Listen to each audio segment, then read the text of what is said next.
Dans ce nouveau rendez-vous de Bordeaux Métropole, nous allons parler des bons produits. Normal, ce sont les fêtes de fin d'année, c'est l'occasion d'y penser. Bien sachez-le, vous pouvez manger de bons produits qui viennent ici de la métropole. Exemple au Taillant Médoc, je suis avec Nicolas Capéron. Alors vous produisez bio, qu'est-ce que vous produisez concrètement ?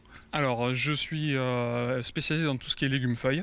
Je fais beaucoup de mâches, de salades, et ensuite tout ce qui est légumes-fruits, tomates, aubergines, concombres, et ça toute l'année. J'ai une grosse partie de ma production qui part dans les circuits courts, en direct avec les consommateurs. Et depuis maintenant 2 ans, je commercialise via un groupement de producteurs, dont je suis un des fondateurs avec quelques confrères sur le mine de Brienne. Voilà, c'est un projet qui a été soutenu avec les collectivités locales et Bordeaux Métropole pour nous aider à commercialiser. Eh bien donc, sachez-le, on va en reparler dans un instant. On peut manger local, bio, avec des produits qui viennent de Bordeaux Métropole. Il faut en profiter. Et vous allez le voir, des personnes comme Nicolas Capéron, il y en a beaucoup dans la métropole. Et pour en parler, justement, je suis avec Mathilde Laïmari. Il y a carrément une carte de la métropole avec effectivement tous ces producteurs. Tout à fait. Il y a déjà 2 ans, on a eu envie un petit peu de mettre en valeur toutes ces productions locales. Donc on a créé une carte qui recense les agriculteurs qui font de la vente directe, ainsi que d'autres modes de vente, comme les associations pour le maintien de l'agriculture paysanne, que l'on appelle les AMAP, et qui donc font aussi de la vente locale. Voilà. Ça représente combien d'hectares tout ça sur la métropole ? Donc c'est 6000 hectares quand même, donc c'est relativement important, qui sont séparés entre du maraîchage, il y a aussi de l'élevage, des vignes évidemment, puisqu'on est à Bordeaux. L'objectif de cette carte, c'était de mettre à portée donc, des habitants toutes ces informations sur les productions et sur les producteurs. Alors pour en savoir davantage à ce sujet, eh bien, il y a cette fameuse carte. Et puis pour trouver cette fois les produits, savoir comment ils sont effectivement une fois récoltés, comment ils sont vendus, eh bien il y a pour ça Local Bio. Ça se passe du côté de Brienne. On en parle tout de suite. Après la mâche, la Batavia blonde, c'est ça Nicolas Capéron, je ne me suis pas trompé. Alors tous ces produits se retrouvent potentiellement à Brienne, c'est Local Bio, comment ça marche ?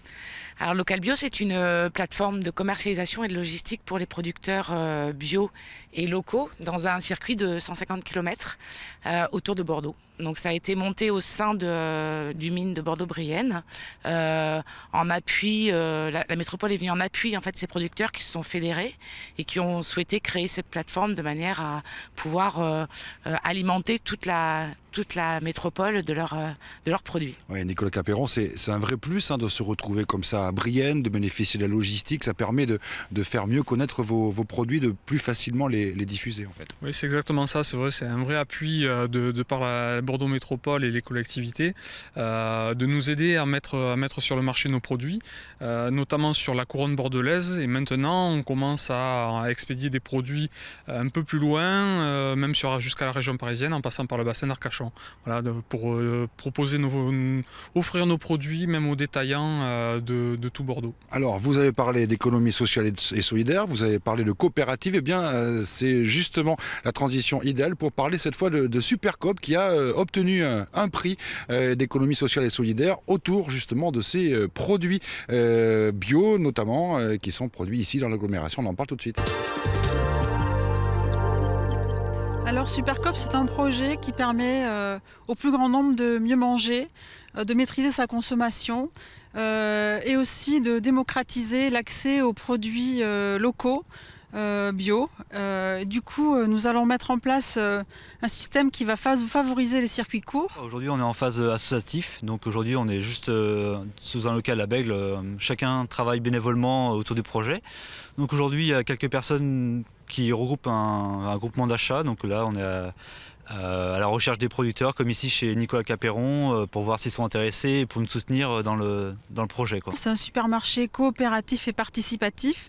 Donc dans l'idée de participatif, il s'agit que chaque consommateur, client de son supermarché vienne donner 3 heures de son temps par mois pour participer aux tâches. Ça nous permettra de réduire les coûts salariaux.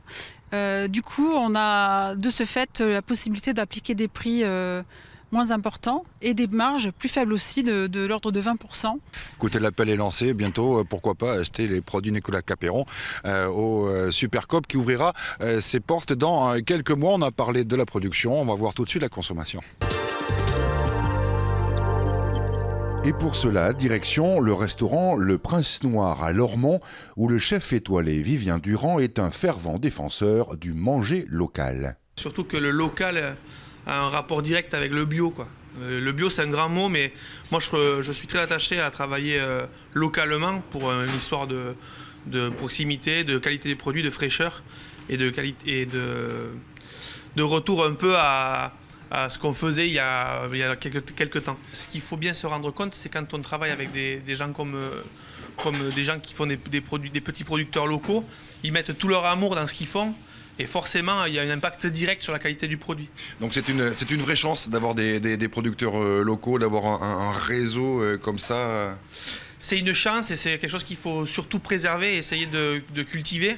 Donc le conseil du chef, vous l'avez compris, même si une carotte est biscornue, même si une pomme de terre avec un petit peu de terre au-dessus, ça n'est pas qu'elles sont mauvaises. Au contraire, il faut faire confiance à ce type de produits. Ils sont meilleurs très souvent. C'est le chef qui vous le dit alors.